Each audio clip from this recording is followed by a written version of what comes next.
Baahubali series Indian box office దగ్గర సరికొత్త history create చేసి పాన్ ఇండియా సినిమాలకు పునాది వేసింది. ఈ సినిమా తర్వాత రాజమౌళి ఒక్క సినిమా మాత్రమే చేశాడు. RRR సినిమా డే 1 రాబట్టిన 223 కోట్లు ఓపెనింగ్స్ రికార్డును ఇప్పటికీ ఎవరూ టచ్ చేయలేదు. చేస్తే మళ్లీ రాజమౌళినే చేయాలి, లేదంటే ప్రభాసే చేయాలి. బాహుబలి తర్వాత ప్రభాస్ 4 సినిమాలు చేశాడు. అయితే బాహుబలిలో తన కటౌట్తో రాజుగా మెప్పించిన ప్రభాస్ సాహో, రాధేశ్యామ్, ఆదిపురుష్ సినిమాల లుక్స్ విషయంలో కాస్త ట్రోల్స్ ఫేస్ చేయాల్సి వచ్చింది. అరే, ప్రభాస్ లుక్ ఇలా ఉన్నాడేంటి అని కామెంట్స్ వినిపించాయి. కానీ సలార్ చూసిన తర్వాత కామెంట్స్ చేసిన వాళ్ళ నోళ్లు మూతపడ్డాయి. డైనోసర్ లాంటి ప్రభాస్ కటౌట్ చూసి ఒక్కొక్కడికి మెంటలెక్కిపోయింది.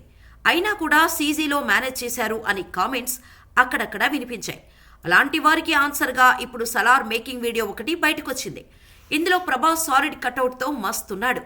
ఫిజికల్గా పర్ఫెక్ట్ కటౌట్తో అదిరిపోయాడు.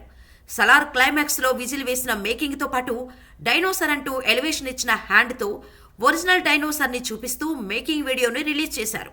వేలాది మంది సలార్లో భాగమయ్యారని పేర్కొన్నారు.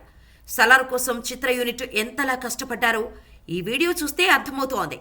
మామూలుగా అయితే మిగతా డైరెక్టర్లంతా గ్రాఫిక్స్ మీద ఎక్కువగా డిపెండ్ అయితే ప్రశాంత్ నీల్ మాత్రం రియాలిటీ కోసం దుమ్ము ధూళిలోనే ఎక్కువగా షూట్ చేస్తాడు. సలార్ మేకింగ్లో ఇది క్లియర్ కట్గా తెలుస్తోంది. ఏదేమైనా సలార్ సినిమాలో మాత్రం ప్రభాస్ మస్తున్నాడు.